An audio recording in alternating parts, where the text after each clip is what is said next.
He snapped his fingers at me, pointed at my car. My $300,000 silent electric car. You! The car goes to the service entrance. I was standing under the portico of the Pinnacle Hotel, holding my single overnight bag. I was about to close the biggest deal of my life, a $3.8 billion merger. And the owner of the hotel mistook me for the valet. He was an older man, Lawrence Cromwell, dressed in a blazer that had gone out of style with the last century. He was nervously awaiting the arrival of the CEO. Me, he didn't look at me. He looked through me. "And be careful with the luggage," he barked. "The CEO of Ether Innovations is arriving at any moment." I slowly took off my sunglasses. I didn't say a word. I just gave him a small, quiet smile.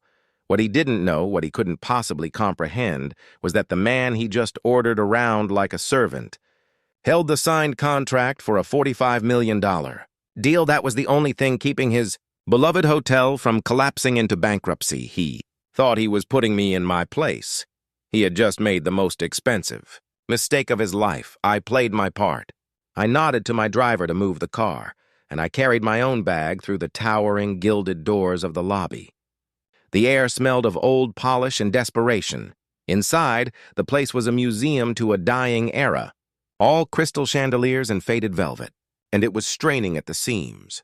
I could see it in the tired eyes of the staff, in the slight wear on the rug leading to the front desk, a path of shame trod by countless anxious guests. I approached the desk. The young clerk, a woman with kind eyes and a name tag that read Chloe, gave me a genuine smile. "Checking in?" she asked. "Donovan Thorne," I said. "Not CEO?" "Not Mr. Thorne. Just a name." I wanted to see how deep the rot went. She found my reservation, her fingers flying across the keyboard. "Excellent, Mr. Thorne. We have you in the Heritage Suite. If you could just present a card for incidentals."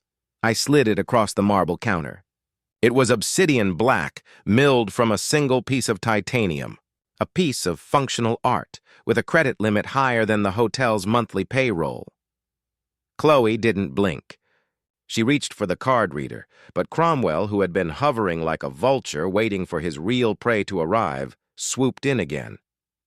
He placed a hand on her wrist, stopping her. He plucked the card from the counter. "Son," he said, that condescending, paternalistic smile plastered on his face. He held the card up to the light, as if looking for a watermark. The few people in line behind me shifted uncomfortably, one letting out a stifled laugh.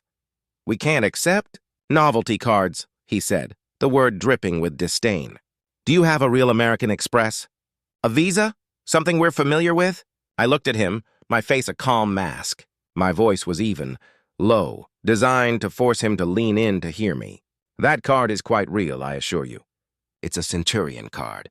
Perhaps you've heard of it?" He waved a dismissive hand. "I don't care what it's called."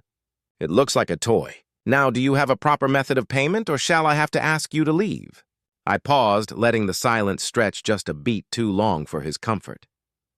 The lobby was utterly quiet now, but it's not the card you should be worried about, I said, my tone conversational, almost friendly. I took the card back from his limp fingers, handed it to Chloe, and nodded. She swiped it without a word, her eyes wide.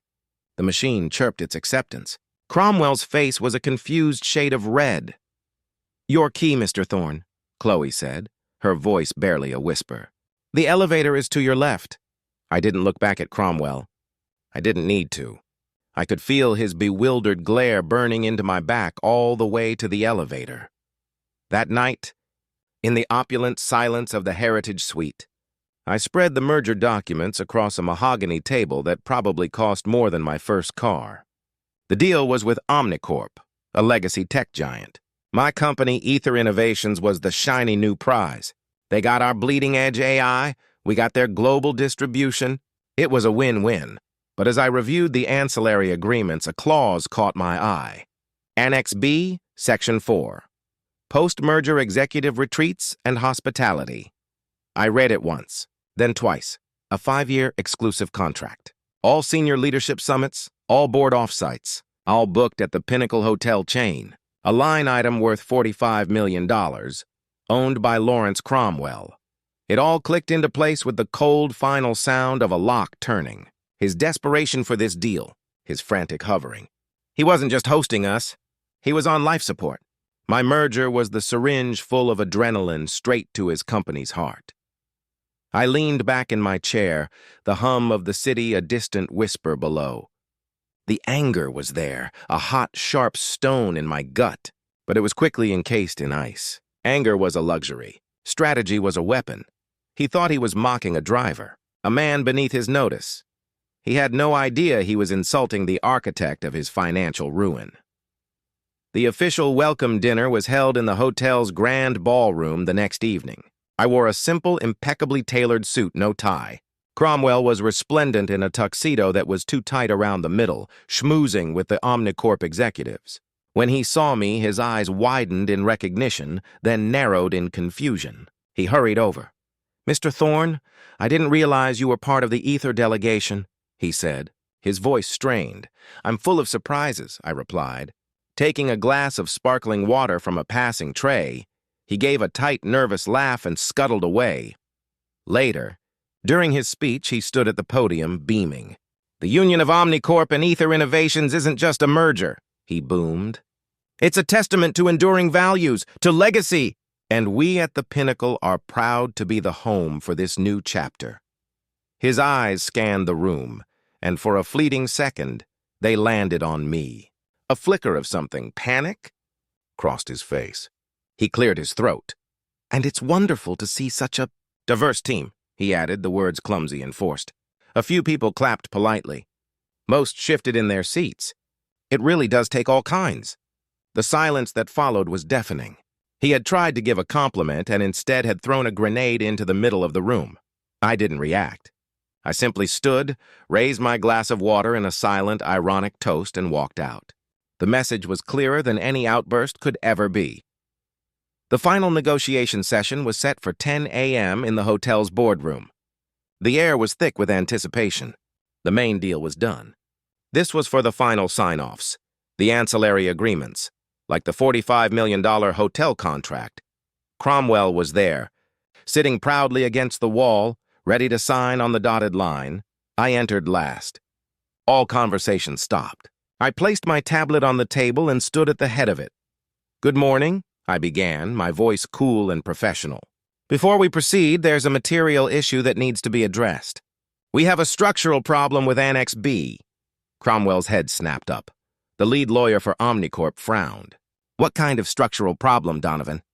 "The Pinnacle Hotel chain is an unacceptable partner," I said, looking directly at Cromwell. "Our due diligence has uncovered a debt-to-asset ratio that is alarming. There's a high probability of insolvency within the fiscal year. I cannot, in good faith, risk shareholder value or our corporate stability on a partner that may not exist in 12 months. The room erupted.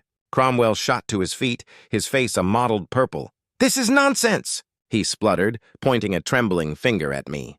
"This is about yesterday? You're sabotaging this deal because your feelings got hurt.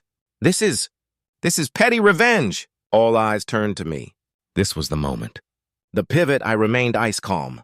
"This isn't about feelings, Lawrence. It's about fiduciary responsibility. It's my job to see risks you choose to ignore." I paused, letting the weight of my title, my actual authority, settle in the room. "And since you've raised it, yes, your conduct was unprofessional. But it was also a valuable data point. It revealed a culture of negligence, of poor judgment, and a staggering lack of awareness. Qualities that are, it seems, perfectly reflected in your company's financials." I tapped my tablet, and the screens around the room lit up with graphs, charts, and damning excerpts from the report my team had pulled together overnight. "The Pinnacle chain is not an asset. It's a liability." Cromwell looked like a man watching his life raft drift away. "You can't do this," he whispered. "But we're not just here to tear things down," I continued, my tone shifting from prosecutorial to visionary. I swiped the screen. A new proposal appeared. "We are here to build. I propose we reallocate the $45 million, and I will personally match it with another 20 from Ether to create the Ether Foundation for Hospitality Innovation." I looked around the room, making eye contact with every Omnicorp board member. This foundation will identify, fund, and mentor a new generation of hoteliers. We will build a portfolio of boutique hotels in the very cities where our retreats were planned. Hotels owned by entrepreneurs who understand the modern world, who value innovation over tradition for tradition's sake. I turned my gaze back to Cromwell, who had sunk into his chair, a broken man. We're not just canceling a deal with you, Mr. Cromwell, I said, my voice now quiet, but carrying to every corner of the silent room. We're building a better one. With your competitors, the real ones. The vote was unanimous. The Omnicorp board, seeing both the financial logic and the public relations gold mine, agreed instantly. The merger was approved minus one toxic partner. 3 months later, I stood on a vacant lot in a vibrant part of the city, a hard hat on my head. The groundbreaking ceremony for the first foundation-funded hotel was underway. The owner was a brilliant young woman named Imani, a former corporate hotel manager who had dreamed of creating a space that celebrated art and community. Reporters were there, but I stayed in the background. This was her moment. Imani finished her speech and walked over to me, her eyes shining. Mr. Thorne, I don't know how to thank you. This foundation.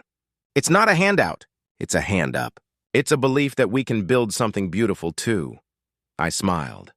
A genuine, effortless smile I hadn't felt in years. We're not just building a hotel, Imani. We're building a new table. And it's time for everyone who was ever told there wasn't a seat for them to take their rightful place at the head of it. I looked out at the construction site, at the energy and hope buzzing around it. The $3.8 billion deal had been a transaction. This was a transformation, and it was only the beginning.